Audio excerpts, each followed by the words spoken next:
പത്തനംതിട്ടയിൽ കഴിഞ്ഞ ദിവസം കനത്ത മഴയായിരുന്നു, മഴക്കെടുതിയായിരുന്നു. കണ്ണൻ ചേരുകയാണ്. കണ്ണൻ, എങ്ങനെയാണ് ഇപ്പോൾ പത്തനംതിട്ടയിൽ മഴയുടെ ഒരു നിലനിൽപ്പ്? ഇന്നലെ ഉച്ചയ്ക്ക് ശേഷം ഒരു അല്പശമനമുണ്ടായി എന്നാണ് മനസ്സിലാക്കാൻ സാധിക്കുന്നത്. റാന്നിയാണ് കഴിഞ്ഞ ദിവസം ഒറ്റപ്പെട്ടതുപോലെയായിരുന്നു. നമ്മളെ പ്രളയത്തിൻ്റെ ആ ദൃശ്യങ്ങളൊക്കെ ഓർമ്മിപ്പിക്കുന്ന ആ ഓർമ്മകളൊക്കെ ആണ് കഴിഞ്ഞ ദിവസം റാന്നി ആ പട്ടണത്തിൻ്റെ ഒരു ആകാശ ദൃശ്യങ്ങളൊക്കെ കണ്ടപ്പോൾ നമുക്ക് ഉണ്ടായത്. ഏറ്റവും പുതിയ വിവരങ്ങൾ എങ്ങനെയാണ്? ഈ ദുരിതാശ്വാസ ക്യാമ്പുകളടക്കം തുറന്നിട്ടുണ്ട്. സ്വപ്ന, കഴിഞ്ഞ ദിവസം റാന്നിയിലടക്കം നിർത്താതെ മഴ പെയ്ത് റാന്നിയിലടക്കം വെള്ളം മുങ്ങിയെങ്കിൽ ഇന്നിപ്പോൾ സ്ഥിതി മറിച്ചാണ്. കാരണം ഈ വെള്ളം റാന്നിയിൽ നിന്നും വെള്ളം ഇറങ്ങിയിട്ടുണ്ട്. പക്ഷേ കോഴഞ്ചേരി ആറന്മുള മേഖലകളിൽ ആ വെള്ളം വന്ന് സകല സ്ഥലങ്ങളിലും ഒരു വ്യാപിക്കുന്ന ഒരു സ്ഥിതിയാണ് നിലവിലുള്ളത്. ഞാനിപ്പോൾ നിൽക്കുന്നത് ആറന്മുളയിലാണ്. ആറന്മുളയിൽ പെട്ടെന്ന് അവർ ഈ രാത്രിയിലായതുകൊണ്ട് തന്നെ പെട്ടെന്ന് വെള്ളം നിറയുകയായിരുന്നു എന്നാണ് പറയുന്നത്. വളരെ വേഗം ഈ വെള്ളം നിറഞ്ഞ് വീടുകളിൽ നിന്ന് മാറാൻ പോലും അവസരം കിട്ടാത്ത ഒരു സ്ഥിതിയാണ് ഇവിടെ ഉണ്ടായിരുന്നത്. അതുകൊണ്ട് തന്നെ അവരുടെ സാധന സാമഗ്രികൾ ഉൾപ്പെടെ വെള്ളത്തിൽ പോകുന്ന ഒരു അവസ്ഥയുണ്ടായിരുന്നു. നേരത്തെ 2018 ഒരു പ്രളയത്തെ ഓർമ്മിപ്പിക്കുന്ന വിധത്തിൽ തന്നെയാണ് ഇവിടെ മിക്ക സ്ഥലങ്ങളും വീടുകളും ഒക്കെ മുങ്ങിക്കിടക്കുന്നത്.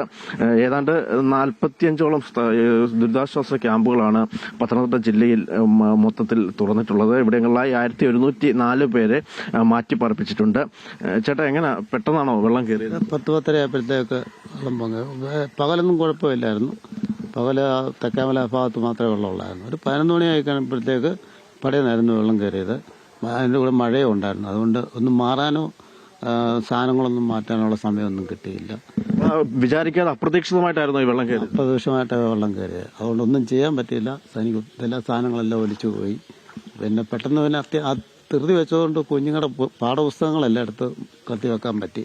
ബാക്കിയെല്ലാം ഒലിച്ചു പോയി. സിലിണ്ടറെല്ലാം പോയി. അത്തരത്തിൽ തന്നെയാണ് സ്വപ്ന ഇവിടെ ഈ വീടുകളിൽ ഉൾപ്പെടെ അപ്രതീക്ഷിതമായി വെള്ളം കയറുകയും സാധന സാമഗ്രികളൊന്നും മാറ്റാൻ പോലും പറ്റാതെ ഇവരൊക്കെ ഇവിടെ തുടരുന്ന ഒരു സ്ഥിതിയാണ് നിലവിൽ ആറന്മുള ഭാഗത്തൊക്കെ ഉള്ളത്. മറ്റൊരു കാര്യം, ഈ വള്ളസദ്യ ഉൾപ്പെടെ നടക്കുന്ന സ്ഥലമാണ് ആറന്മുള. ഇവിടെ ഈ വള്ളസദ്യകളൊക്കെ മാറ്റിവെച്ചിട്ടുണ്ട്. യാതൊരു തരത്തിലും പള്ളിയോടങ്ങളോ ഒന്നും ഈ നദിയിലേക്കോ ഒന്നും ഇറക്കാൻ പാടില്ല എന്ന കർശന നിർദ്ദേശവുമുണ്ട്. രക്ഷാപ്രവർത്തനത്തിന് മാത്രമുള്ള ബോട്ടുകളും മറ്റു കാര്യങ്ങളും മാത്രമാണ് ഈ ഭാഗങ്ങളിലൊക്കെ ഉള്ളത്. ഇനിയിപ്പോൾ എന്തായാലും ഇപ്പോൾ നേരിയ മഴ പോലും രാവിലെ ഇപ്പോൾ മഴ പെയ്യുന്നില്ല. അത് തന്നെയാണ് ഒരു ആശ്വാസം. ഈ വെള്ളം പതിയെ ഇറങ്ങും എന്ന ഒരു പ്രതീക്ഷയാണ് ഇവിടെ ഉള്ളവർക്കൊക്കെ ഉള്ളത്. ഏതാണ്ട് റാന്നി ഭാഗത്തു നിന്നൊക്കെ കഴിഞ്ഞ ദിവസങ്ങളിൽ പെയ്ത മഴ ഇന്നലെ രാത്രി നേരിയ ചെറിയ തോതിൽ ഇടപെട്ട് പെയ്യുന്ന ഒരു സ്ഥിതിയാണ് ഉണ്ടായിരുന്നത്. എന്നാൽ രാവിലെ ആയപ്പോഴേക്കും ആ മഴ ഒന്ന് മാറി നിൽക്കുന്ന അവസ്ഥയാണ് കാണുന്നത്. ഈ ഇത്രത്തോളം വെള്ളം ഇവിടെയൊക്കെ വ്യാപിക്കാൻ മണിയാർ ഡാം അടക്കം തുറന്നിട്ടിരിക്കുകയാണ്. അതാണ് ഇത്തരത്തിൽ ഈ വെള്ളത്തിന്റെ ഒരു വരവ് പെട്ടെന്ന് ഈ റാന്നിയിലും ആറന്മുളയിലും അടക്കം എത്താൻ കാരണമായത് എന്ന ഒരു വിമർശനവും എന്തായാലും ഉണ്ട്. നമുക്കറിയാം, മണിയാർ ഡാമിലടക്കം അറ്റകുറ്റപ്പണികൾക്കായി നാളുകളായി തുറന്നിട്ടിരിക്കുകയാണ്. ഈ തുറന്നിട്ടിരിക്കുന്ന ഷട്ടറുകളിലൂടെയാണ് ഈ മലവെള്ളപ്പാച്ചിലുള്ള വെള്ളം മുഴുവൻ വളരെ വേഗം റാന്നിയിലും ആറന്മുളയിലും കോഴഞ്ചേരിയിലും അത് അപ്പർ കുട്ടനാടൻ മേഖലകളിലേക്കുമൊക്കെ എത്തിയത്. ഈ സ്ഥിതി ഈ മണിയാർ ഡാമിന്റെ അടക്കമുള്ള പ്രശ്നങ്ങളാണ് രൂക്ഷമാക്കിയത് എന്നൊരു വിമർശനവുമുണ്ട്. എന്തായാലും ഇപ്പോൾ ഈ ആറന്മുള ഭാഗങ്ങളിലൊക്കെ വെള്ളം കെട്ടിക്കിടക്കുന്നത് ഒരു ആശങ്ക തന്നെയാണ്. എന്തായാലും മഴ മാറി നിൽക്കുകയാണെങ്കിൽ ഇത് ഇവിടെ നിന്നും വെള്ളം പതിയെ പുറത്തേക്ക് ഒഴുകും എന്ന് തന്നെയാണ് കരുതുന്നത്. സ്വപ്ന, ശരിക്കും നമ്മളിപ്പോൾ ഇവിടെ ഈ സേഫ് സോണിൽ നിന്ന് ഇതിനെക്കുറിച്ച് പറയുമ്പോഴും അല്ലെങ്കിൽ ഈ ദൃശ്യങ്ങൾ കാണുമ്പോഴും ഒക്കെ അതിനേക്കാളൊക്കെ എത്രയോ ഭീകരമാണ് അവിടുത്തെ അവസ്ഥയെന്നാണ്.